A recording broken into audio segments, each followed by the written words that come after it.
Tapi kalau kita lihat tahun depan, selain gaji PNS yang tidak naik, padahal DPR naik, ada sebenarnya pesan politik ekonomi kebijakan kontras dengan DPR. Tapi kalau kita lihat lagi, ternyata tahun depan itu sudah ada program di mana Presiden Prabowo Subianto berencana untuk menambah utang negara sebesar 781,9 triliun rupiah pada tahun anggaran 2026. Angka ini tercatat sebagai tambahan utang terbesar sejak pandemi COVID-19. Di mana berdasarkan dokumen rancangan APBN 2026, utang akan ditarik lewat dua jalur, penerbitan surat berharga negara atau SBN dan penarikan pinjaman. Untuk SBN, pemerintah membaginya menjadi dua jenis, yakni surat utang negara dan surat berharga syariah negara. Sementara itu pinjaman akan dilakukan melalui dua cara, pemerintah akan melakukan pinjaman luar negeri dan dalam negeri.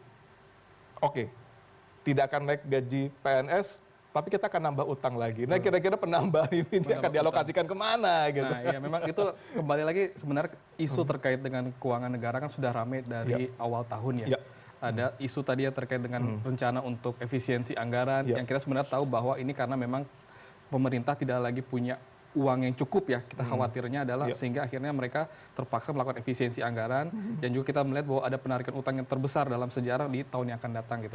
Nah, di saat yang bersamaan ini akhirnya lagi-lagi ada mixed signal ya. Kalau misalnya di saat yang bersamaan memang pemerintah melakukan efisiensi gitu, tapi di saat yang bersamaan juga kita melihat bagaimana kabinet ini menjadi semakin besar gitu ya.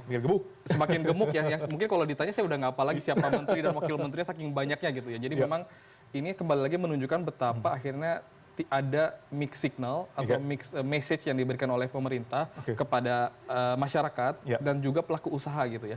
Nah, ini akhirnya membuat kontribusi yang negatif untuk kualitas dari kebijakan itu sendiri atau kredibilitas dari kebijakan itu sendiri gitu.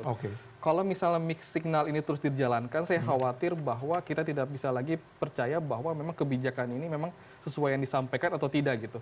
Nah, ini ada distrust di sana. Distrust di situ gitu. Jadi akhirnya kalau tidak ada ketidakpastian dalam hal kebijakan ini, saya khawatirnya nanti ketidakpastian ekonomi justru semakin besar dan dampaknya ini besar buat ekonomi kita. Nah, ini memang juga kita khawatirkan ya masif dampaknya terhadap